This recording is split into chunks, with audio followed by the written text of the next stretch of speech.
Hi everyone, I'm Alyssa. Welcome to this video. Welcome to my channel. I'm glad you're here. It is time for me to share with you all of the books that I read in November. So, as it so happens, all of these books fit very nicely into two categories, two genres, if you will. It is November, so one of these categories is nonfiction November, a time to read more nonfiction than normal. The other one is a real surprise. Unbeknownst to me, before the beginning of this month, I was suddenly stricken with a craving for romance, which is traditionally in my pattern of reading tends to happen about like once a year, and then I binge like one and then I'm good. This is a bit of an anomaly because I kind of really got into romance this month. So anyway, we'll get into that in just a moment, but because nonfiction is much more typically my reading style, I'm going to start there for those of you who would be anticipating that more in my wrap-up.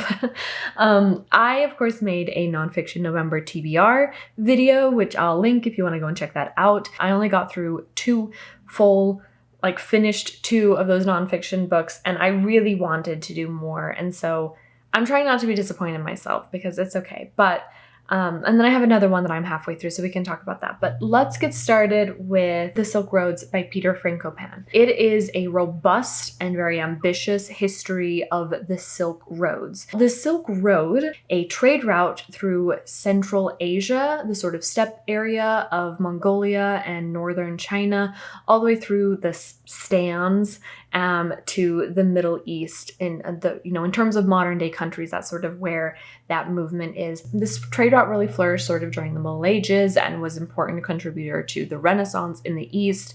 But this is not the only trade route or Silk Road that Peter Frankopan talks about in his book. Rather, it is sort of the groundwork for the idea of how fundamentally important trading is to the circulation of peoples and ideas and religions and cultures, and how that really spurs economy. He then moves into how Europe was trying to sort of circumvent Asia in their trade routes. That leads to Christopher Columbus, discoveries of the Americas, trade routes with the Americas, the transatlantic slave trade, the British Empire. Ultimately, it sort of rounds back into the central Middle Eastern area, looking at how oil and the trade of oil has really dictated our current economy. Really talking about sort of the trading of goods being the crux of the economy that leads to our socio-political situation in the Middle East, with a lot of wars, a lot of political unrest sort of being rooted back to that issue of trading goods.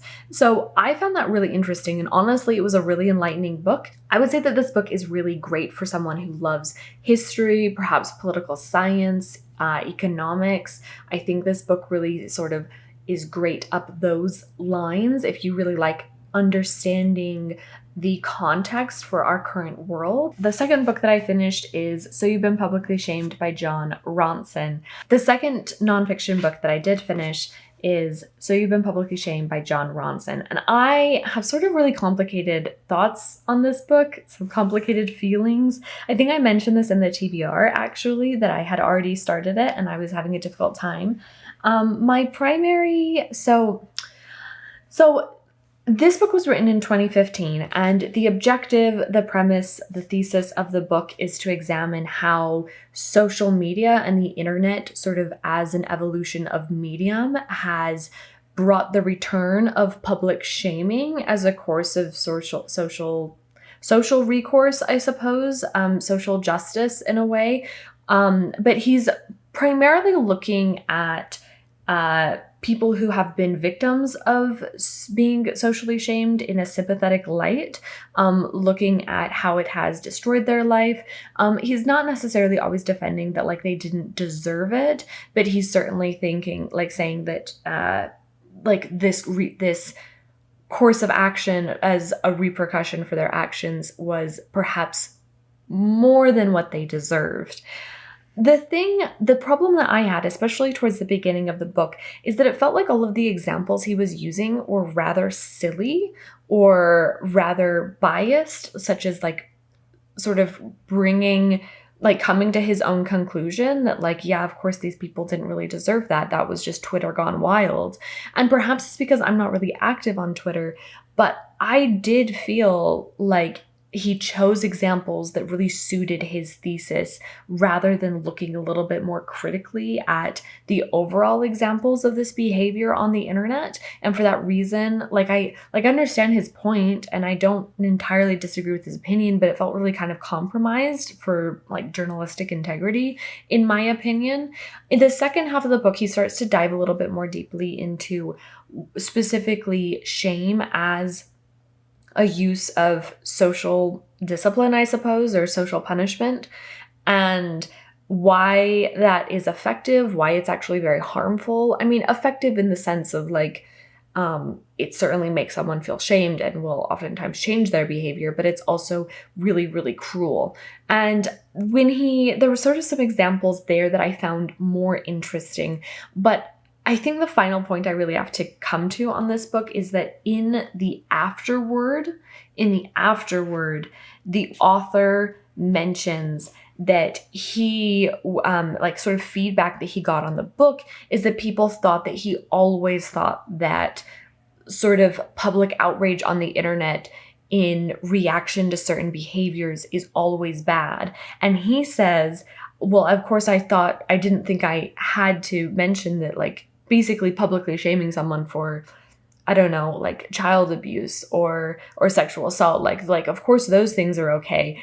But I actually agreed with that critique of the book because he never, in my remembrance, remotely addresses that there are contexts where this sort of social behavior could, if not be okay, at least be like justified. Like that's very understandable that there would be public outcry in reaction to this behavior of this person, and that the consequence of that sort of bringing public attention to them is more effective than perhaps the justice system would have been on its own, because it needed public discourse to hold this person accountable. It needed sort of a social shift to precede the discipline or the punishment that this person receives. And so I don't know, maybe I'm the one that was like, I don't know, going into this would be like, oh, well, of course he meant that. Like, no, he never said that. I don't think that that's really obvious. He spends the entire book like really being sympathetic towards people who are victims of what I think we would now call victims of cancel culture. But that being said, I don't know, there were a few examples in here that I was like, yeah, I mean, maybe they didn't deserve that their entire lives to be destroyed, but that was a really stupid thing to say, and I shouldn't have said it that way. And I don't know. I have pretty complicated thoughts on cancel culture personally, and I don't know that I entirely agree with his conclusions. I think that they kind of lack nuance, although I will give credit that at least in the second half of the book, I started to have a lot more respect for Ronson as a journalist, and like to like warm up to his style and what he was doing. He wasn't trying to be biased, and he wasn't trying to lack nuance. I felt like he was trying to be careful and considered in what he was doing, but I still didn't agree with his conclusion. So I don't know. I don't know how I feel about this. Personally, I think that one of its greatest failings is that it was written in 2015, which preceded the Me Too movement. And since then, I feel like there's been a little bit more self-correction on what we cancel people for. Maybe I'm wrong in that because I'm not very active on Twitter, which is like the primary social media platform that he really examines in this.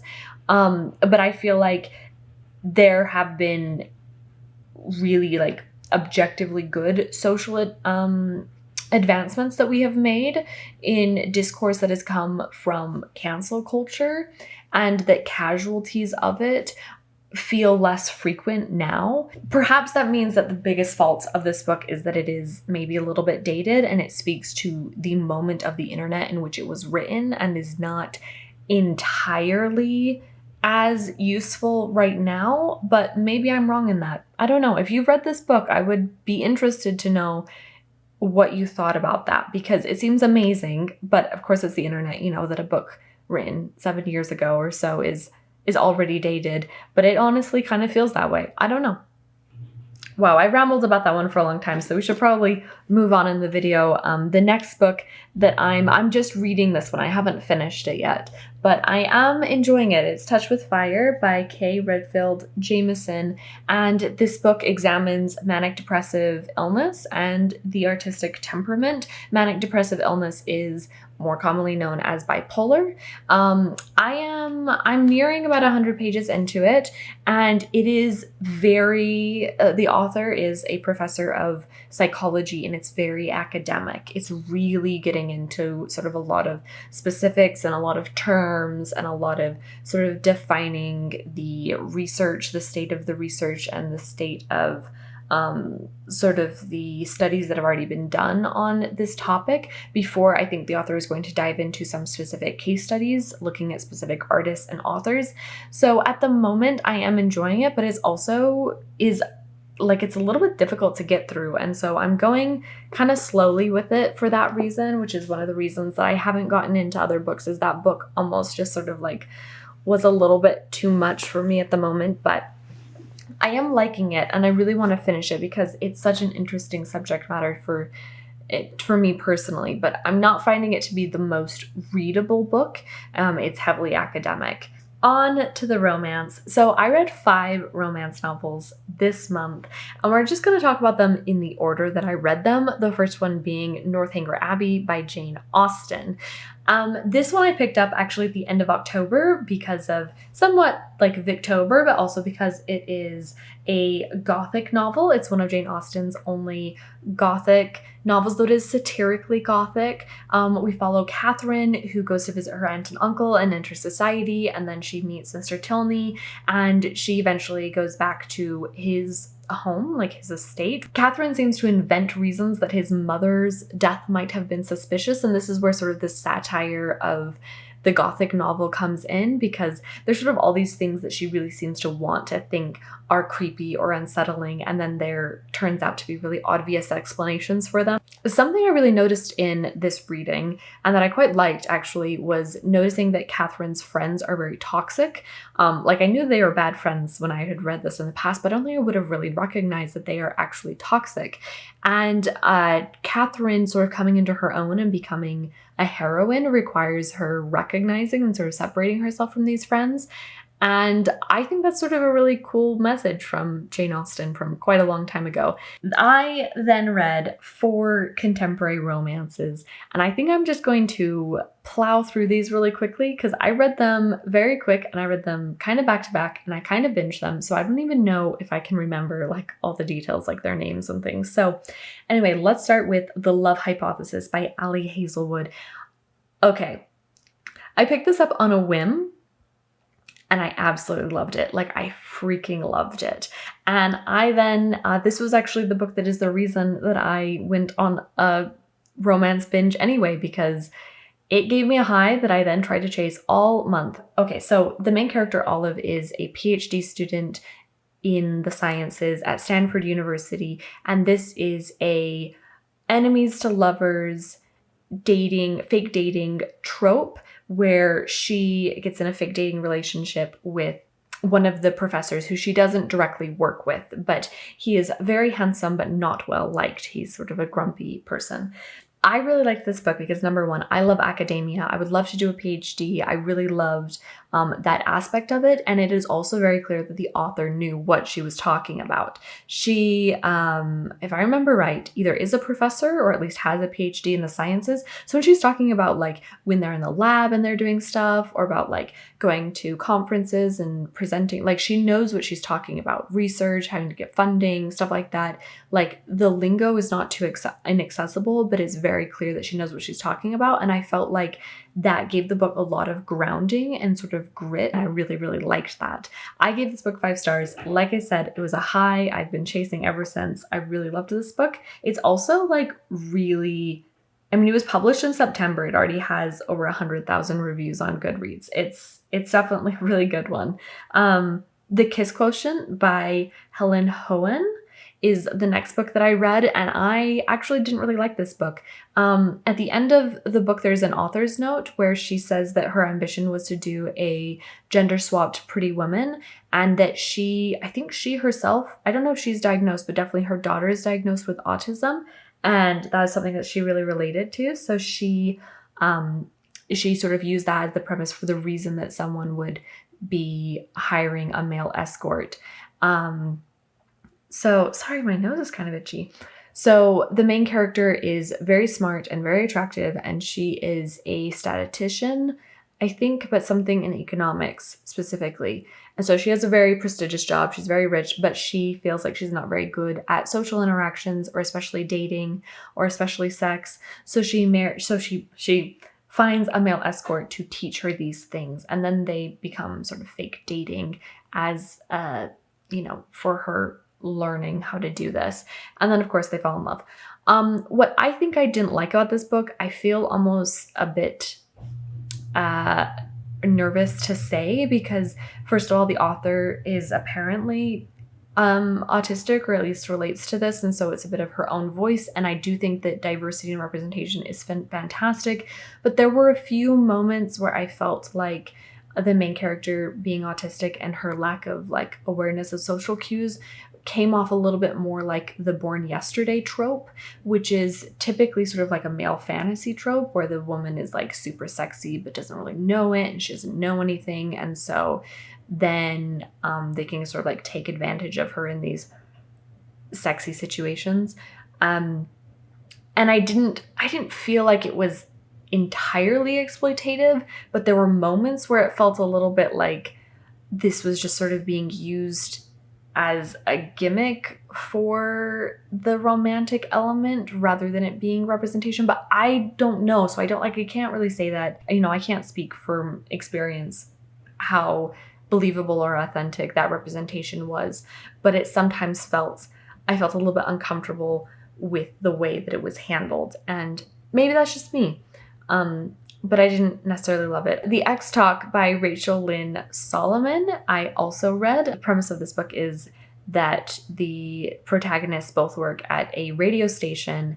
The main girl, she's worked there for like 10 years, and then there's a newer and younger man who comes and is sort of like immediately hot stuff. Like he's getting a lot of attention at the station and given a lot of opportunities, but the station is in trouble, and so to help save its ratings, they decide to do a new show where these two characters pretend to be exes, and they talk about dating and dating advice and experiences, etc.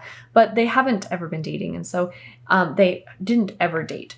So, and they don't really like each other. So it's sort of an enemies to lovers, and in a way a fake dating, because but also reversed, because as they are pretending to be exes, they end up actually dating. So it becomes a bit complicated. I really liked this book up until a very specific moment in the book where I then had some major issues with it. I feel like I'm being just a little bit too picky, and I don't want to spoil the book, and there's no way where I can tell you like what I had an issue with without it spoiling the book. But I might talk more about romances in the future, and if so, I can talk about this book. But if you've read this book and I can't even talk about what made me mad, but like I guess I would say that it happened in such a way that I didn't even want them to be together in the end. And I've never had a romance novel do that to me. I felt like there was sort of something that happened that was supposed to be fine, and like it was resolved, and I did not feel like there was proper resolution. I don't feel like there was proper accountability for a specific character, and I didn't like it. To be honest, I really didn't. So yeah, there's that one. Although it's hard to say my final thoughts on the book, because I really liked the beginning of the book. I just didn't like the way it ended, and it was such a crash landing ending that I don't even know what to say. So I'm still kind of figuring that one out. And then the last contemporary romance I read was Beach Read by Emily Henry. This one was really quite popular, came out last year. And this book, the premise is that there is an author who she goes away to, I think it's on like Michigan, I think, and she is staying at a home there that she gets from her father, who has just passed away, and she has just found out that her father was actually having an affair in this house, but she sort of goes there to prep it, to sell it and everything, and then discovers that next door is living a man who she went to college with, was also in her degree and is a writer. There's a rekindling of their connection and some romance there. I really liked this book, but I am sort of mad at a single very missed opportunity, in my opinion. Maybe I shouldn't get into it, but okay. There was a point in the book, and see, this just really riles me up because I really feel like this is a missed opportunity, that we find out at one point that the man, his name's Gus, has read her novel. And it sort of happens in this way where I really thought that the author was going to sort of play that in a way that, like, now he sort of knows like her tricks, or like knows how to seduce her because he's read her romance novels, and that could have been used as a source of tension, of like making her feel like she wasn't even sure whether or not he was truly interested, because maybe he's sort of messing with her, and there's sort of like precedent for that. Like maybe he's just experimenting with how to be romantic or how to write romance by using her like romantic tricks against her. I thought that would have been really fun. I don't know if I explained it very well, but if you read the book, hopefully you know what I mean. But yeah, I feel like that was a really major missed opportunity. But anyway, and then now the last book, gosh, I feel like this video is a little bit long, but the last book I read was Pride and Prejudice by Jane Austen. And this was, of course, the best romance that I read the whole month long, easily, because Jane Austen is a legend. She's amazing. She is the pinnacle of perfect romance. I think that every time I read it, I sort of have something new that I appreciate about it. And I think this time I really appreciated the sources of tension in the novel, because they are, it's hard to sort of mimic them now because a lot of them are tied to the time, the way that there's sort of propriety and who could talk to who when, like it wouldn't be really appropriate for Elizabeth to have been more forward, or that there's, sort of their social stations that come into play in terms of tension. But I think that it just is so amazing, like how convincing the tension in the novel is, which is based on the romance that I've been reading this month, a real dilemma, I think, in romance that can be a little bit difficult to have sort of legitimate tension for reasons that people are resistant to getting together, when, of course, the entire point of the book is for them to get together. So anyway, that's everything I read this month. Gosh, I feel like this has been a bit of a long video, but anyway, there's an update. More romance than I intended and less nonfiction than I intended. I do feel like I'm going into December with a really good reading mood, and I'm excited to see where it takes me and what I end up reading. So anyway, thanks for joining me for this video. I hope you all are well, and I'll see you guys in another video. Bye!